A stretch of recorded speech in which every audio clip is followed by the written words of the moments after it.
I think we've had two really good days, very physical for Spider days. I think we've come out pretty healthy. Jaden Wilson went out late with a hamstring pull. I don't know how bad it is. I haven't had time to talk to Ron. Not Ron. Haven't had time to talk to Ron Corson's at Georgia. I haven't talked to him for a while, but haven't had a chance to talk to Dave about him. I really like the feel of practice, the enthusiasm of the football team, and been proud of the first 2 days. We won't go back to back again until the practice right before the spring game. So I thought they fought through it very good, and we're very, very pleased with the first 2 days.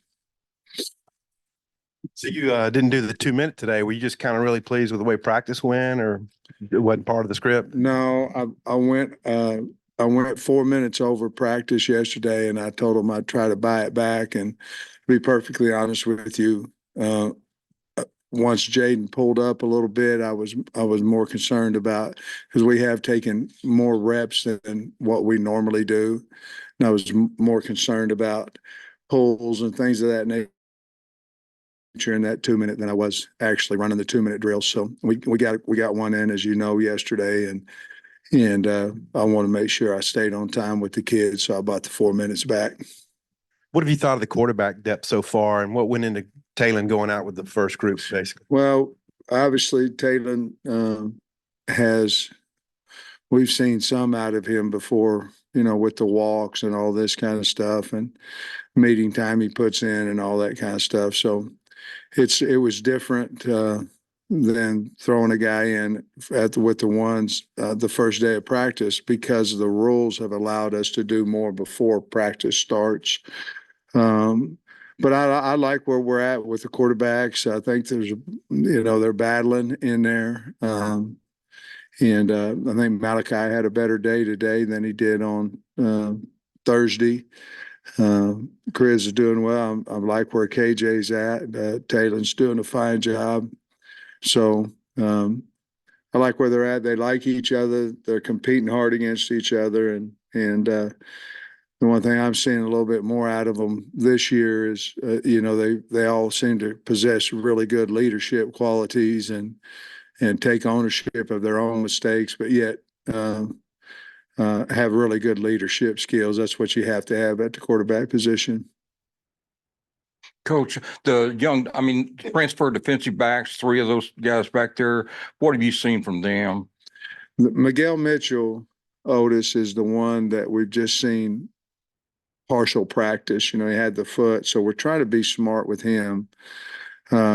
Nico Slaughter's been really good, has done a nice job in his 2 days.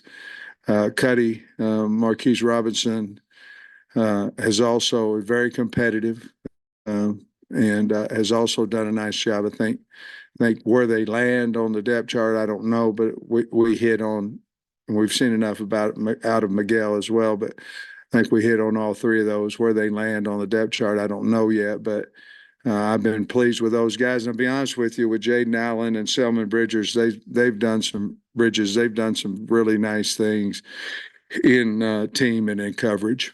R.J. Johnson and Tevis Metcalf, got interceptions. Yeah. Can you talk about just those young guys making plays? Yeah, RJ's very quick. He's long, and didn't do a lot last year. And that's okay. That's okay. But he came back. He didn't go in the portal.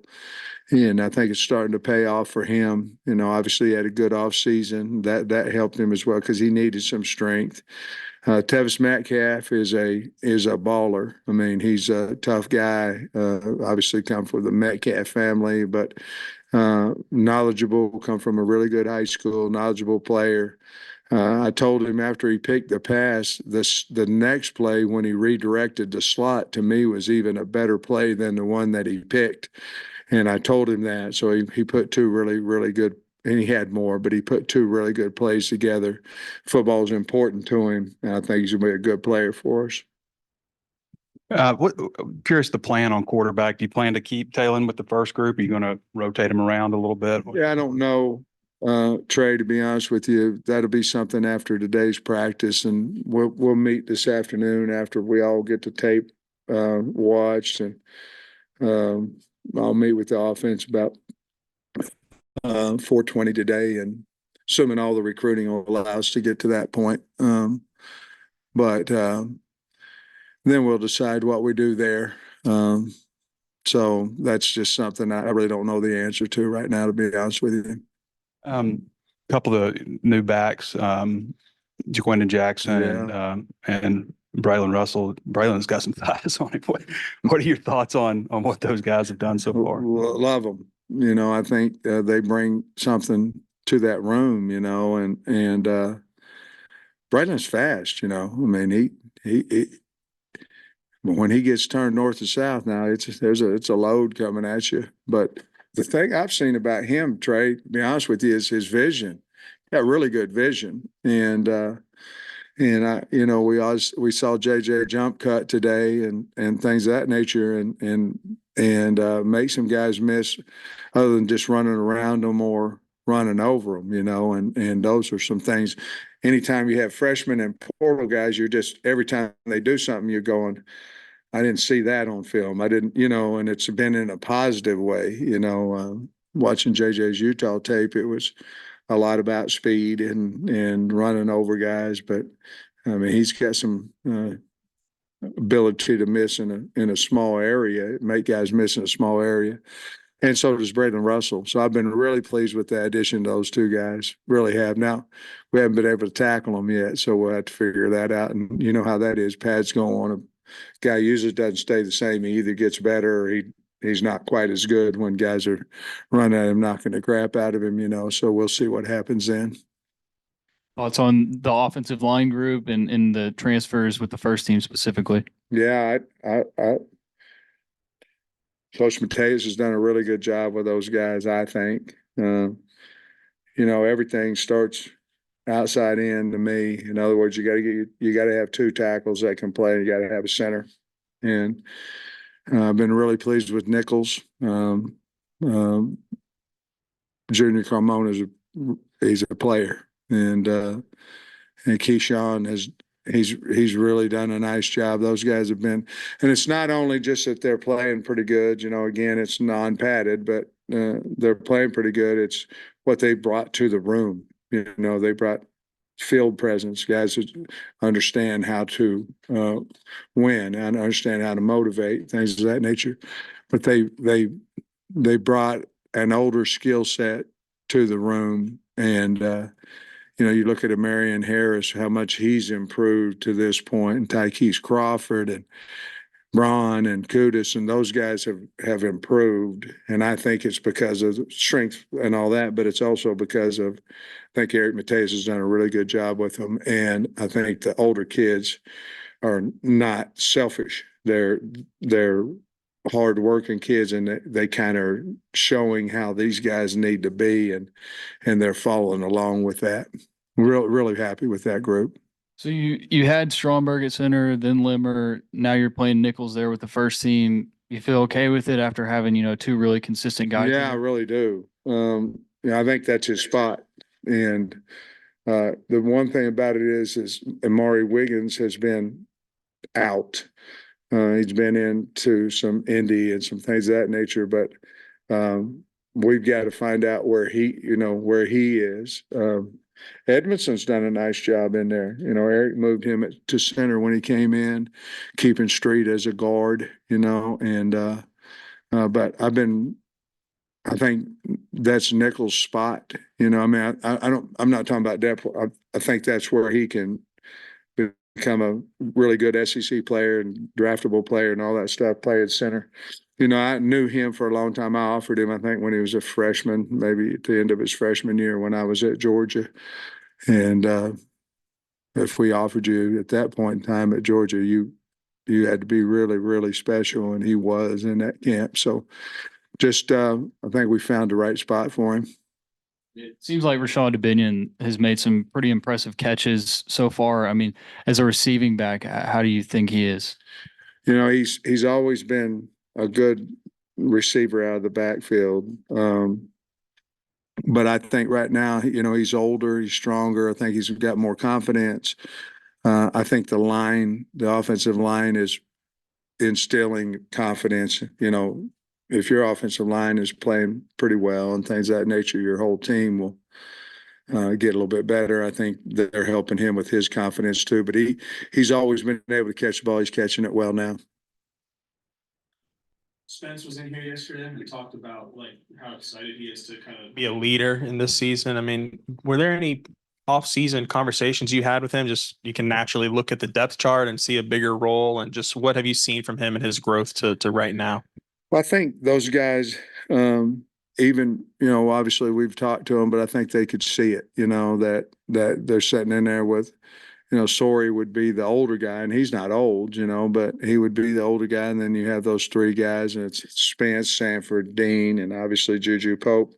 But I think those guys see their opportunity. And Dean had a fantastic practice today. And but I think anytime you think you're getting ready to play, I believe that you prepare a little bit better. And, you know, you don't prepare in your mind as I'm a freshman running down on the kickoff team. And I think it's been exciting for those kids. And again, I'll say it again, it's, you know, you can be a good player. You just, sometimes you need to get the experience. And I've thought they were good players last year. They just didn't quite have any experience. And this year, this spring ball will give them that experience, and we'll go from there. But I like them.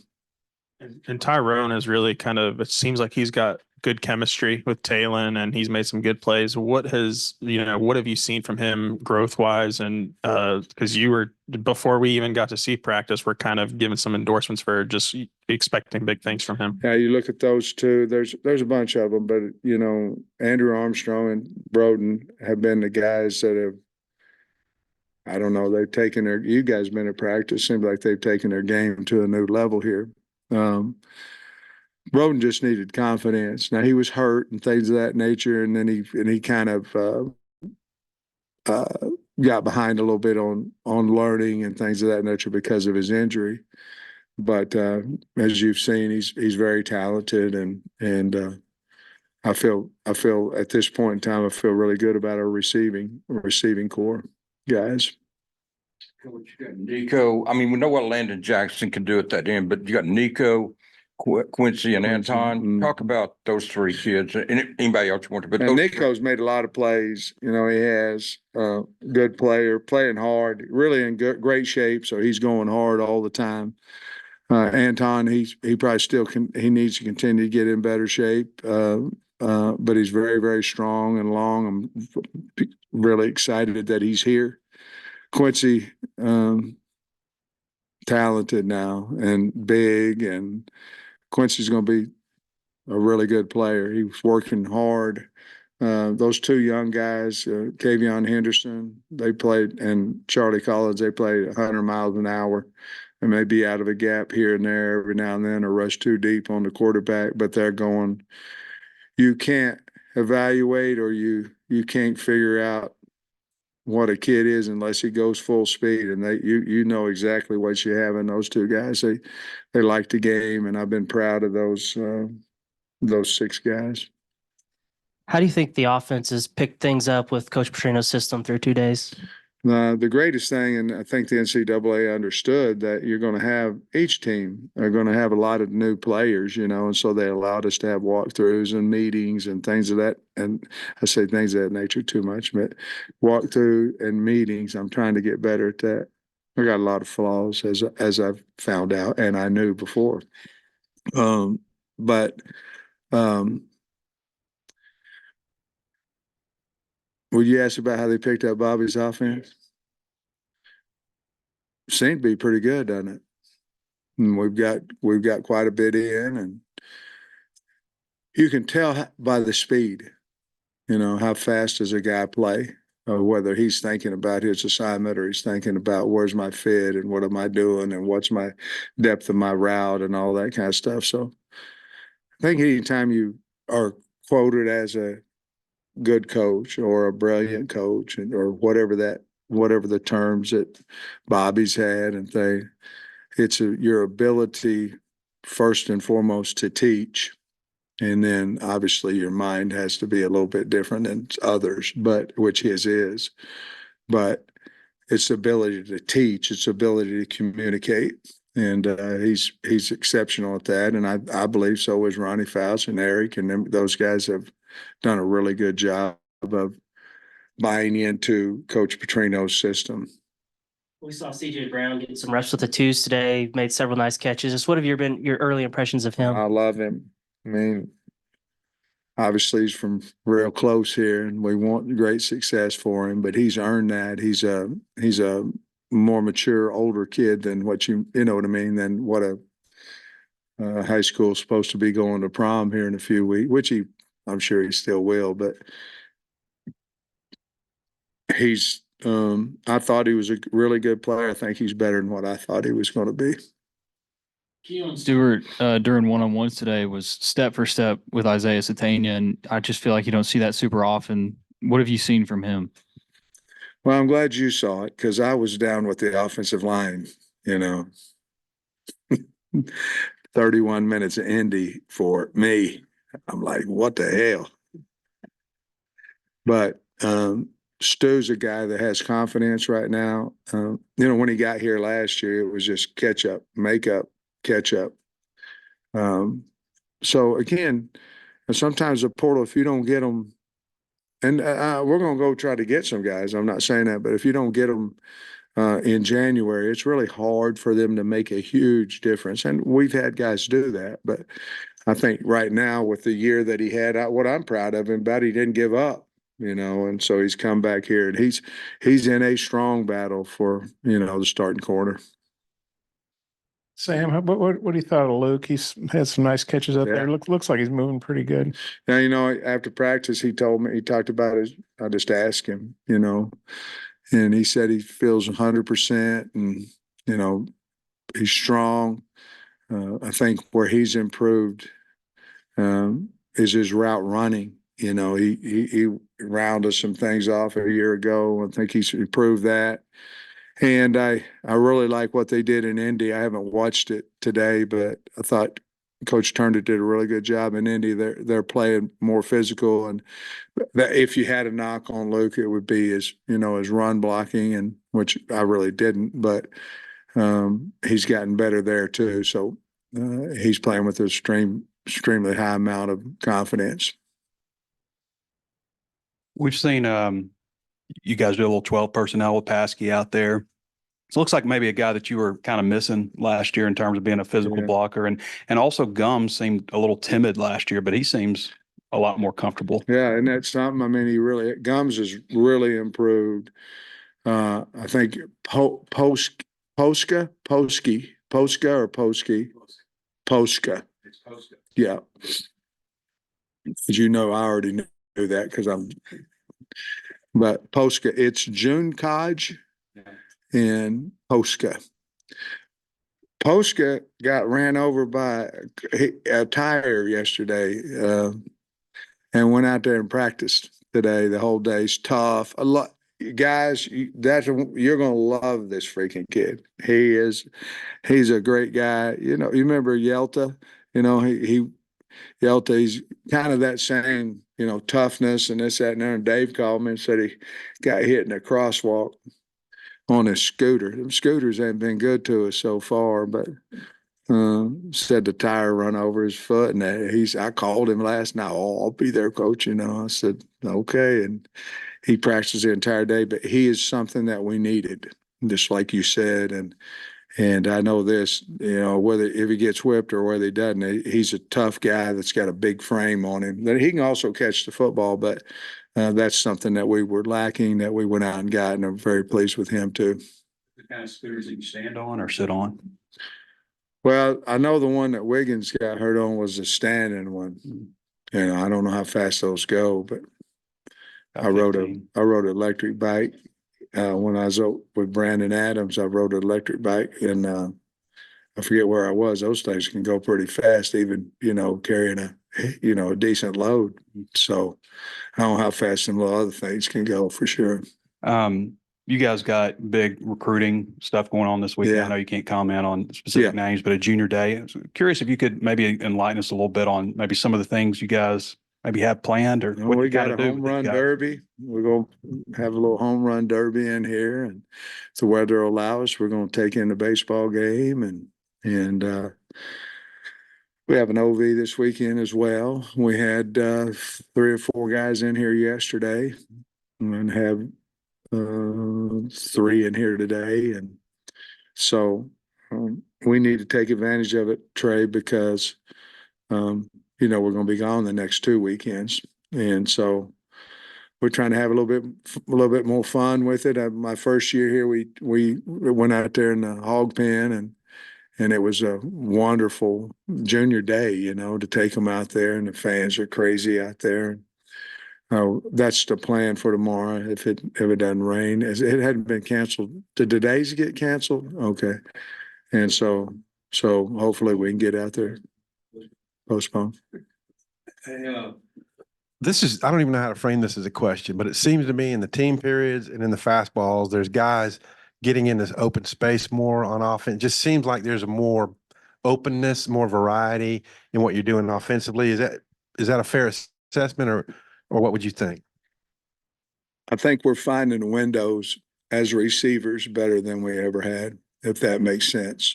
Our routes they have more freedom to set in holes and to understand man versus zone coverage. And our quarterback is throwing the ball, and I think they'll deliver it faster. I'm talking about making their decision faster, but our quarterback they're in tune and is throwing the ball, and then he's throwing him. What Bobby said, do you throw him open or throw it on him, one or the other, stick it to him. I can't remember what his quote was today to the quarterbacks, but I think their knowledge of the offense is so high right now that they're in tune with the wideouts, and I think that's why there's a little bit more space right now. And then we're playing more zone. We're playing more cover 3 than what we have in the past too. That's probably the main answer. You talked about how you had to spend all that time down there in Indy. It feels like maybe you've spent a little bit more time with the offensive line in practice, or is that normal or what? No, I told Eric when I didn't interview him, when I called him, I said, I'm going to be your GA. And so basically, we haven't done one-on-one pass pro yet because we haven't had to, well, they do it, during team all the time. But so basically I'm his GA during any individual, and then during Indy, and then I'm his GA during one-on-one pass pros and things of that nature. I just said it again. And but so I got about 30 minutes of responsible individual with the O-line each day. Linebackers, I had just a couple, but like Spence, he looks great out does, there. doesn't he? As good as he looks, then he'd probably be pretty good. Sawyer looks real athletic, and then Dean seems to be moving around a bunch of different spots. He does. Dean is very, very talented. Athletically, very, very talented, very smart. I think we're all going to really like him because he can run. He made some really nice plays today. I just think the key to all this is we just got to stay healthy so they can get the reps during spring. And if they will, I think we're going to be fine. Now, I'm not telling you that we won't try to add to that room. We'd be foolish not to, but I like those guys, just like I think you do too. I like those guys. Seems like you would, I guess a linebacker would wear an earpiece if comes. Yeah. But how does that, like a quarterback usually stays in the game. So with a linebacker, is it just like trading out the earpiece if you sub out or something? Yeah, that was a big talk, about, because they're going to give you more than one helmet, but you're going to have to designate who it is. Like if you took your mic, say your mic linebacker had the earpiece in, and then in your third and long situation, your nickel package, and you put somebody else in there. The problem is he already in the game? Is he not? You're going to have to figure all that kind of stuff out because offensively, obviously, it's easy. It's your quarterback. And if and your second quarterback's got it on in, his helmet as well. So there's a dot that goes out there and the officials are looking at it. You can only have one light going on both sides of the ball. So that's going to be a little bit more of a challenge than right now. We're not using it on offense. And I didn't want to go out there and put a helmet on one guy. We only have one unit right now, and that's everybody. But so each quarterback doesn't have it right now. They will in the fall. So I didn't want to just put that unit on one guy and just declare the guy, right now. So we just, and it's not anything more than a walkie-talkie, Bobby talking to him. So we'll get plenty of reps of that, but I think we'll wait a little bit longer until we decide, try to get a decision of who we want to put it on.